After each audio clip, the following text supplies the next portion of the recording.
11 मार्च का मेरे पास असली पेपर आ चुका है। 11 मार्च का सामाजिक विज्ञान का जिन जिन विद्यार्थी का यूपी बोर्ड वाले क्लास 10 वाले विद्यार्थी का 70 नंबर का एग्जाम होने वाला है, उसका असली पेपर मेरे पास आ चुका है। देखिए 3 घंटे 15 मिनट का आपका एग्जाम होने वाला है। ये असली पेपर 11 मार्च के सामाजिक विज्ञान का एक एक ऑब्जेक्टिव प्रश्नों को, एक एक आपका जो लॉन्ग प्रश्न है सबको देखिए और जाके एग्जाम में सेम छाप के आइए। चलिए समय को बर्बाद किए बिना हम लोग आगे बढ़ते हैं और एक एक प्रश्नों को देखेंगे। जैसा देखिए सबसे पहली बात आप समझिएगा कि 20 को आपको ऑब्जेक्टिव मिलेगा और ये 20 ऑब्जेक्टिव ऐसा प्रश्न होगा जिसको ओएमआर शीट के अंदर आपको फिलअप करना होता है। ओएमआर शीट मतलब कोई एक, जैसे मान लो कि एक नंबर प्रश्न है तो एक का आपको 4 गो उसमें गोला दिया रहेगा। अगर इसका ए नंबर सही है तो ए नंबर गोला को रंग देना होता है। तो 20 को बहुविकल्पीय प्रश्न होता है। बहुविकल्पीय मतलब ऑब्जेक्टिव प्रश्न होता है। इसमें से जो आंसर सही होगा उसको ओएमआर शीट के अंदर फिलअप करना होता है। ठीक है, जैसे पहला प्रश्न लिखे बोला कि निम्नलिखित में से किसने एक गुप्त संगठन यंग इटली बनाया था। तो यंग इटली नामक संस्था, चाहे यंग यूरोप नामक संस्था मेजनी ने बनाया था, जिसका नाम मैथ्सिनी था। यानी उसको कहा गया था जिउसेppe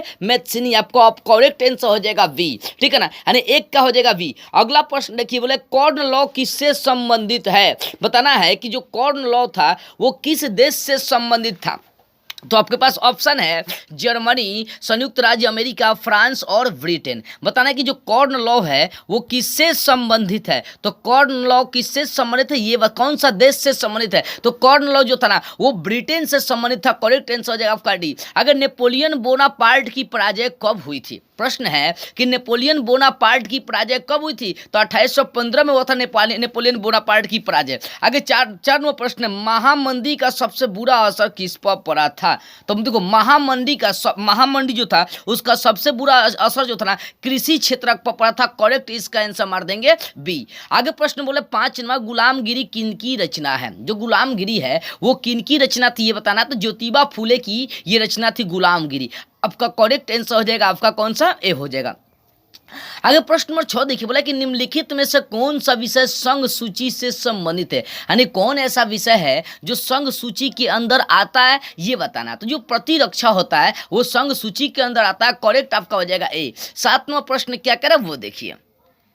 देखो 7वां प्रश्न हमको कह रहा है कि भारतीय संविधान में भाषाओं को किस अनुसूची में रखा गया। जो भारतीय संविधान है उसमें भाषाओं को कौन सी अनुसूची के अंदर रखा गया है। तो भाषाओं को जो ना 8वीं अनुसूची के अंदर रखा गया। करेक्ट आंसर हो जाएगा आपका सी हो जाएगा। आगे प्रश्न देखिए, बोला कि भारतीय संविधान के बारे में निम्नलिखित में कौन सा कथन गलत है। यानी कौन सा कथन गलत है ये आपको बताना है। गलत कथन को बताना। चलिए चारों ऑप्शन को देखते हैं, समझते हैं।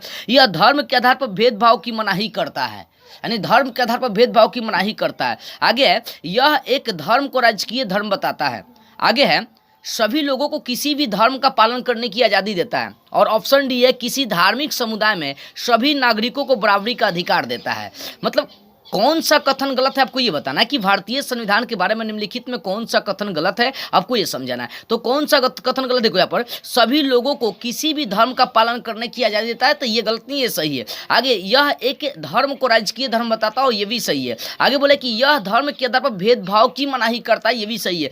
किसी भी धार्मिक समुदाय में सभी नागरिकों को बराबरी का अधिकार देता है। देखो बोले कौन सा कथन गलत है ये आपको समझाना है। देखो जैसे इसको समझो, संविधान के आधार पर कौन सा कथन गलत है। यह धर्म के आधार पर भेदभाव की मनाही करता है, सही है। आगे, यह एक धर्म को राजकीय धर्म मानता है, यही गलत है आपका, क्योंकि यह एक धर्म को राजकीय धर्म नहीं मानता है, क्योंकि यहाँ पर हर धर्म के लोग मिलजुल कर रहते हैं। तो आपका करेक्ट आपका आंसर हो जाएगा बी हो जाएगा। आगे प्रश्न को देखिए 9 नंबर प्रश्न बोला कि जनता के लिए शासन किस शासन व्यवस्था की विशेषता है। तो जनता के लिए शासन कौन, लोकतंत्र है। आपका करेक्ट आंसर हो जाएगा वी। ठीक है ना। आगे प्रश्न को देखते हैं। 10वां प्रश्न क्या बोल रहा है। 10वां बोल रहा है कि लोकतंत्र के मूल्यांकन की दृष्टि से निम्नलिखित में से कौन सा बिंदु लोकतांत्रिक व्यवस्थाओं के अनुरूप नहीं होती है। यानी बताना है कि कौन ऐसा इसमें व्यवस्था है जो लोकतांत्रिक व्यवस्थाओं के अनुरूप नहीं है। तो आपका बहुसंख्यक शासन जो है लोकतंत्र में नहीं आता। बहुसंख्यक मतलब क्या होगा, जिसकी ज्यादा जनसंख्या, जैसे भारत में हिंदुओं की ज्यादा जनसंख्या है तो क्या हमेशा हिंदू ही यहाँ पर शासन करता, नहीं। मुस्लिम भी एपीजे अब्दुल कलाम लेकर चलो, ये सब कोई राष्ट्रपति बन चुके हैं, तो कोई जरूरी नहीं है। तो ये लोकतंत्र का बिंदु नहीं, आपको ऑप्शन मार लेंगे सी। अगला प्रश्न बोला उत्पत्ति के आधार पर संसाधनों का निम्नलिखित में से कौन सा एक वर्गीकरण सही है। यानी बताइए कि उत्पत्ति के आधार पर संसाधन का कौन सा वर्गीकरण सही है। देखो उत्पत्ति के आधार पर संसाधन 2 प्रकार का होता है, वो होता है जैव और अजैव। तो करेक्ट मार लेंगे ऑप्शन आप यहाँ पर सी मार लेंगे। ठीक है। अगला 92वां प्रश्न बोला कि प्रथम राष्ट्रीय पृथ्वी सम्मेलन किस नगर में आयोजित किया गया था। देखो प्रथम अंतर्राष्ट्रीय पृथ्वी सम्मेलन जो था ना वो आपको रियो डी जेनेरो में आयोजित किया गया था। करेक्ट मान लेंगे बी। आगे बोले खरीफ फसल बोए जाने वाला समय कौन सा था, जून से जुलाई। करेक्ट मानेंगे ए। ठीक है ना, करेक्ट आपका आंसर हो जाएगा। 14वां प्रश्न बोल रहा है कि निम्नलिखित में से कौन सा ऊर्जा खनिज है, यानी कौन सा ऊर्जा खनिज है ये बताना है। तो ऊर्जा देखो ऊर्जा खनिज कौन सा है, यानी जो ऊर्जा देता है। तो ध्यान दीजिएगा ऑप्शन लौ अयस्क अभ्रक प्राकृतिक गैस चूना पत्थर। तो यहाँ पर जो प्राकृतिक गैस है ये आपका क्या होता है कि ये ऊर्जा खनिज होता है, क्योंकि इससे ऊर्जा निकलता है जिसके माध्यम से लोग खाना वाना ये सब बना सकते हैं। आगे बोले 15वां प्रश्न बोले कृषि आधारित उद्योग का उदाहरण कौन है, कृषि पर आधारित कौन सा उद्योग है ये बताना है। तो कृषि आधारित उद्योग आपका सूती वस्त्र उद्योग है, क्योंकि कृषि के माध्यम से ही आपका डोरा उड़ा ये सब प्राप्त होता है और वहां से सूती वस्त्र तैयार कर सकते हैं। आगे 16वां प्रश्न बोले भारतीय रेल में रेल खंडों की कुल संख्या कितनी है। देखो प्रश्न समझना कि भारतीय रेल में रेल प्रखंडों की संख्या कितनी होती है। देखो भारतीय रेल में रेल प्रखंड टोटल आपके 18 होते हैं, यानी करेक्ट आंसर मार लेंगे आप, बी मारेंगे। आगे 17वां प्रश्न बोल रहा है कि सूचना एवं संचार प्रौद्योगिकी का आर्थिक क्षेत्र क्या होता है। तो सूचना एवं संचार का जो आर्थिक प्रौद्योगिकी क्षेत्र होता है वो आपका द्वितीय क्षेत्र होता है। करेक्ट यहाँ पर मार लेंगे बी। आगे प्रश्न नंबर 18 बोल रहा है कि उपभोक्ता सुरक्षा अधिनियम किस वर्ष पारित किया गया था। जो उपभोक्ता सुरक्षा अधिनियम था वो कब पारित किया गया था, तो 1986 में पारित किया गया था। करेक्ट मारेगा वी। और देखते हैं आगे प्रश्न नंबर 19 देखते हैं, लगभग 20 को आपका ऑब्जेक्टिव आता है। 19वां प्रश्न बोला है कि किसी देश का विकास आधारित होता है, यानी किसी भी देश का विकास किस पर आधारित होता है। आपको ऑप्शन बोला प्रति व्यक्ति आय पर, औसत साक्षरता दर पर, लोगों की स्वास्थ्य स्थिति पर, उपयुक्त सभी। इसमें ऑप्शन मारेंगे उपयुक्त सभी पर। क्यों, क्योंकि किसी भी देश का विकास वहां की साक्षरता मतलब पढ़े लिखे लोगों पर, उनके स्वास्थ्य की स्थिति पर, हर व्यक्ति के इनकम पर डिपेंड करता है। करेक्ट मार लेंगे यहाँ पर डी हो गया। ठीक है। 20वां प्रश्न आपका बोल रहा है कि मनरेगा कार्यक्रम किस वर्ष प्रारंभ किया गया था। देखो मनरेगा जो कार्यक्रम था वो प्रधानमंत्री के द्वारा चालू किया गया था। ठीक है, तो ये 2005 में लागू किया गया था मनरेगा। और मनरेगा के नाम पर आज भी लोगों को 2-2 हजार रुपये मिलता है प्रधानमंत्री की तरफ से, मनरेगा योजना की तरफ। ठीक है ना, तो यहाँ पर करेक्ट मार लेंगे कौन सा ना, सी मार लेंगे। तो इस तरीके से आप देखेंगे तो 20 गो ऑब्जेक्टिव आपका यहाँ पर क्या होगा, कंप्लीट हो गया। तो जो उत्तर प्रदेश के मतलब यूपी बोर्ड के क्लास 10 वाले 11 मार्च को एग्जाम देने जाने वाले सोशल साइंस का ये 20 ऑब्जेक्टिव देख लीजिए और 20 ऑब्जेक्टिव को एमआर शीट के अंदर सही से आप भर के आ जाएगा। ठीक है, अब जैसा लॉन्ग की बात करते हैं, मैंने अभी आपको ऑब्जेक्टिव का चर्चा करा दिया कि 20 गो ऑब्जेक्टिव आता है। ठीक है, तो अभी भी आपका 70 नंबर का एग्जाम होता है जिसमें 30 नंबर का प्रैक्टिकल एग्जाम होता है। तो 20 नंबर का ऑब्जेक्टिव होगा, 50 नंबर का लॉन्ग होगा। इसमें लॉन्ग में क्या होता है कि 4 नंबरिया प्रश्न 4 को देता है, मतलब 16 नंबर का 4 नंबरिया प्रश्न होता है। 6 नंबरिया प्रश्न 4 को देता है, मतलब 24 नंबर का आपका 6 नंबर वाला प्रश्न होता है। तो अब भी जोड़ेंगे तो 60 नंबर का होगा। 10 नंबर का आगे चलेंगे तो 29 नंबर जो प्रश्न मिलेगा, 10 नंबर का फिर ऑब्जेक्टिव प्रश्न होता है जिसको मानचित्र के अंदर, भारत के नक्शे के अंदर आपको दर्शाना होता है। इस तरीके से अगर जोड़िए तो ये 70 नंबर का आपका ऑब्जेक्टिव है, मतलब 70 नंबर का आपका एग्जाम हो गया। क्या क्या, 20 को बहुविकल्पीय प्रश्न, 4 गो 4 नंबरिया प्रश्न, 4 गो 6 नंबरिया प्रश्न और फिर आपका ऑब्जेक्टिव यानी आपका 1 नंबरिया प्रश्न 10 अंक का आता है। टोटल 70 नंबर का एग्जाम हो गया।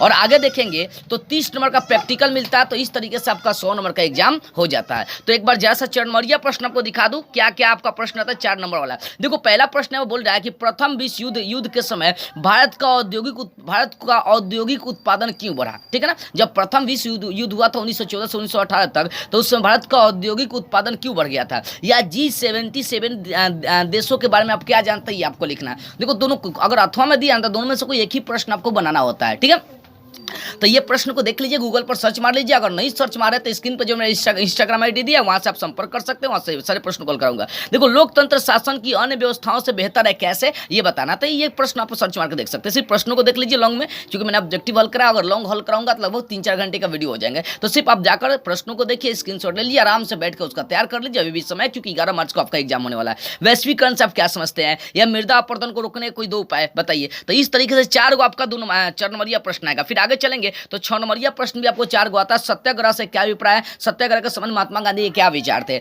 यह अथवा में दिया कि भारत में राष्ट्रवाद के उदय के प्रमुख कारणों का उल्लेख करना आपको। तो दोनों में से कोई एक प्रश्न आपको बनाना है। ठीक है, इस तरीके से देखिएगा तो आपको 4 गो 6 नंबरिया प्रश्न को हल करना होता है। एक बार स्क्रीनशॉट ले लीजिए, सारे आपका 6 नंबरिया प्रश्न ही है। फिर आगे चलोगे तो 29 का क नंबर आपको 5 गो ऑब्जेक्टिव 5 नंबर का होगा। फिर 29 का ख भी देखिएगा तो ये भी ऑब्जेक्टिव होता है जो भारत के नक्शा के अंदर दर्शाना होता है। तो मैं यही कहूंगा कि एक बार स्क्रीनशॉट आप ले लीजिए और जाकर गूगल पर सर्च मार के आसानी आसानी से सारे प्रश्नों को हल कर लीजिए। तो इस तरीके से आप देख सकते हैं कि 20 गो आपका ऑब्जेक्टिव कंप्लीट हुआ, 4 नंबर या 16 नंबर का कंप्लीट हुआ, 6 नंबर या 24 नंबर का कंप्लीट हुआ और 10 नंबर का आपका ऑब्जेक्टिव कंप्लीट हुआ। टोटल जो है ना आपका 70 नंबर का कंप्लीट हो गया। अभी आपका यहाँ पर देखिएगा 30 नंबर का ऑब्जेक्टिव अभी आपका यहाँ पर बचा हुआ है। सॉरी 30 नंबर का ऑब्जेक्टिव में 30 नंबर का प्रैक्टिकल जो आपके एग्जाम आपके स्कूल की तरफ से दिए जाते हैं। तो इस तरीके से आपका 100 नंबर का सामाजिक विज्ञान का एग्जाम हो गया। सारे विद्यार्थी 11 मार्च को जिन जिन का विद्यार्थी एग्जाम है वो सारे विद्यार्थी जाओ, उत्तर प्रदेश के जो भी विद्यार्थी क्लास 10 वाले जाइए, वहां पर सारे प्रश्नों को सामाजिक विज्ञान को हल करके आइए और 70 में 70 उठा के आइए।